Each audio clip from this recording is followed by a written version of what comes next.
Le départ de l'émir du Qatar, le cheikh Tamim Ben Al Thani, à la séance d'ouverture du sommet arabe de Tunis, a donné lieu à de nombreuses questions sur les circonstances et les causes. L'émir du Qatar a quitté la séance d'ouverture du 30e sommet arabe lors du discours du secrétaire général de la Ligue des États arabes, Ahmed Aboulgué, à la suite des paroles du monarque saoudien et du président tunisien.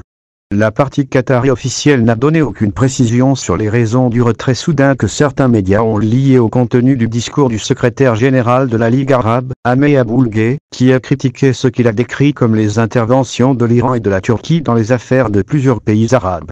La chaîne officielle turque TRT, citée par son correspondant au sommet arabe, a déclaré que le départ de l'émir du Qatar intervient après des messages indirects adressés à l'État du Qatar par le roi Salman et Aboulgué.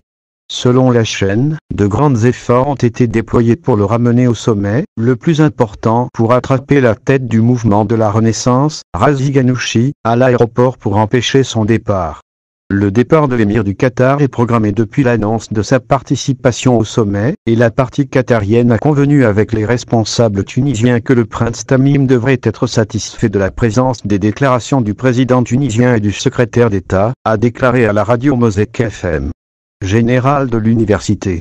La séance d'ouverture du sommet arabe était la première depuis la crise du Golfe le 5 juin 2017, lorsque l'Arabie Saoudite, les Émirats Arabes Unis, Bahreïn et l'Égypte ont coupé les liens avec le Qatar et l'ont imposé à un boycott, les accusant de soutenir le terrorisme et de s'éloigner de leur environnement arabe vis-à-vis de l'Iran.